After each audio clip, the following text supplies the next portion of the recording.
Shalom shalom ndakwakiriye kuri Youth Time Revival kaze tubane mu mwanya w'ijambo ry'Imana.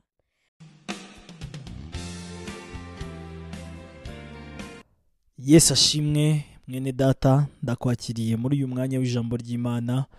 Iki cyumweru turi kuganira ubuzima bufite intego. Uyu munsi rero nifuje kukubwira andi makuru akomeye kandi amakuru ahindura ubuzima bwacu iyo umwuka wera tumwemereye tukaba mu mwanya wo guhishurirwa nawe icyo Imana yabitse muri iri jambo ryayo.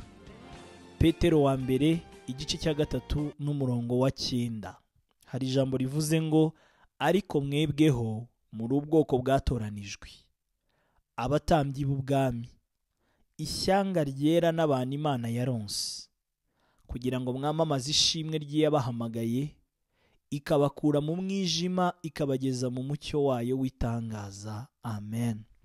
Iminsi itambutse hari byinshi twarebye, twasanze Imana mu ntego yari ifite ikomeye kandi iruta izindi no kurema umuntu, kandi iminsi yose yabayeho 5 iri kurema ibintu byose yabiremeraga umuntu. Hanyuma dusanga mu ntego z'Imana intego nkuru yari ifite no kurema njyewe. Haleluya. Dusanga njyewe ndi umunezero w'Imana. Dusanga njyewe Imana yandemeye gusabana nayo. Imana ishaka ko njyewe nuzurira muri yo. Hanyuma rero dutangiye kuganira uko natwe ubuzima bwacu bwagira intego, duhura n'ikibazo kivuga ngo niba Imana yaranshyize mu ntego zayo, njyewe ni gute nkwiye kumenya intego z'ubuzima bwanjye? Rero ijambo ry'Imana hano rero riratubwiye ngo turi ishyanga ryera, ngo turi abantu Imana yaronse, ngo kandi ngo turi ubwoko bwatoranijwe. Aya magambo arakomeye cyane. Reka nkwibutse ko uri ubwoko kandi uri umwe mu b'Imana yatoranyije. Kandi reka nkwibutse ko uyu munsi Imana igutekereza nk'umutambyi ubwami bwayo hano mu isi. Haleluya. Imana yagutoranyirije hano mu isi ikugira uwera wayo, hanyuma mu isi ikubonamo umutambyi w'ubwami bwayo kandi butari ubwami bw'isi. Hanyuma rero ngo uri umwihariko w'Imana kuko imaze kugutoranya ngo ikaguhindura uwera, ngo ikubonamo umunezero w'uko yakuronse. Haleluya. Ngo turi abantu Imana yaronse. Hanyuma harimo rero misiyo ikomeye cyane Imana yahaye aba bantu. Aba bantu Imana yagize ubwoko bwayo, ikabagira abatambyi bayo, ikabagira ishyanga byihariye ko ryera. Haleluya. Ikirata ko yabaronse. Yesu ashimwe cyane. Hasi hari ijambo rivuga ngo kera ntimwari ubwoko, none muri ubwoko bw'Imana. Ngo kera ntimurakababarirwa, ariko none mwarababariwe. Bisobanuye ngo ibyaha byatumye tutagira iyi mbuto yo kwera. Imana isobanura ngo muri ishyanga ryera. Haleluya. Ngo muri abantu naronse, muri abantu nababariye. Kandi ikintu cyatumye nkora ibyo ngibyo ngo kugira ngo mwamamaze. Dore intego Imana yari ifite kuri twebwe. Haleluya. Ngo ni ukugira ngo mwamamaze ishimwe ry'yabahamagaye. Yesu ashimwe cyane. Ngo ikabakura mu mwijima ikabageza mu mucyo wayo w'itangaza.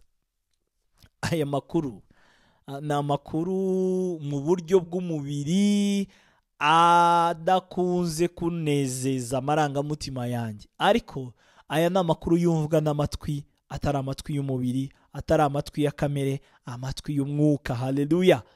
Imana uyu munsi muri rwa rugendo rwacu rwo kongera kwibaza ukuntu ubuzima bwacu bwagira intego, ni ngombwa cyane ko tumenya ikintu Imana yaturonkeye. Imana ngo yaturonse kugira ngo twamamaze ishimwe ryayo. Haleluya. Mwene data, ndashaka kukubwira amakuru meza, nkubwire ko Imana irashaka icyubahiro kandi ntabwo igishaka kuko igikennye, ahubwo Imana ni icyubahiro cya buri kimwe cyose cyaremwe. Haleluya. Reka nguhe urugero kugira ngo iki cyubahiro cy'Imana tutaza kucyumva nabi hanyuma tukagitwara uko kitari, aho kugira ngo tukiyihe kuko tugifite, ahubwo ugasanga tugiye kurwana no kumva no kwibaza cyane impamvu Imana ihora idusaba icyubahiro, nk'aho wagira ngo hari icyo ufite kindi kitari icyayo. uyu munsi iyo umuntu w'umunyamishinga abashije gutegura imishinga ye akayuzuza ayihereye hasi akayigeza hejuru, tukabona abaye umutsinzi muri ubu buzima, ntago uriya muntu adusaba icyubahiro, ahubwo uriya muntu tukimuha atakidusabye. Yewe niyo ugiriwe ubuntu uriya muntu ukagira impamvu zituma agukenera cyangwa se zituma ahura nawe kubw'impamvu zitandukanye, wumva usa nkaho utewe iteka ridasanzwe kuba wicaranye n'umuntu ukomeye, ariko nta kindi kimukomeje, akomejwe n'uko imishinga yagambiriye kandi yatekereje yayubatse akagera ku ntego ze, akabasha kuba hejuru y'abandi bantu bose b'abanyamishinga. None mwene data, uribaza gute niba yari umuntu turi kuvuga, Imana yaremye umuntu, Imana yaremye ibintu byose, niba iri kutubwira ngo yaturonse kugira ngo twamamaze ishimwe ryayo, utekereza ute ko icyo kintu cyitwa kwamamaza ishimwe ry'Imana ari ikintu gikwiriye kuza mu mutima wanjye kikantera kuremererwa, nkacyumva uburyo butandukanye nk'uko Imana yakiremye? Haleluya! Igihe kimwe na kimwe, kuko nanjye nkeneye gushimwa, hari igihe ndwana no kwibaza impamvu Imana yandemeye ngo namamaze ishimwe ryayo. Ariko iyo utangiye kwigishwa n'Umwuka Wera, nibwo utangira kumenya ko ikintu cyose ukora kibasha kwerekana ishimwe ry'Imana. Ariko ntabwo ari ikintu ukora muri kamere yawe, ikintu cyose ukora nk'uko Imana yabigambiriye. Yesu ashimwe cyane. Ni ryari tubonera Imana ishimwe? Ni igihe turi gukorera ibintu mu migambi yayo. Haleluya! Igihe turi gukora ibintu nk'uko Imana yabitegekeye bigomba gukorekamo, icyo gihe tuba turi guhimbaza ndetse no gushima Imana. Ishimwe Imana ishaka, Bibiliya iravuga ngo ntago ngewe nkunda ibitambo kuruta umutima. Ntago ishimwe Imana ivuga yigeze kubwira Abisiraheli, arabwira ngo ibyo bintu by'inka, ibyo bintu by'ibitambo, ibyo bintu byose ngo sinshaka inka zanyu, ngo nta nubwo nshaka inuma zanyu, ngo ibyo nabyo ni ibyanjye. Yesu ashimwe cyane. Nk'ikintu nshaka, ngo ndashaka umutima umenetse. Haleluya! Iyo turi kuvuga ishimwe rero, haga amagambo mvuga ari yashima Imana. Ntago ibyo nkora byiza by'ibintu bifatika nkoresha ari byo byerekana ishimwe ry'Imana, ahubwo umurimo w'Imana ukwiye guhera muri njyewe indani. Yesu ashimwe cyane.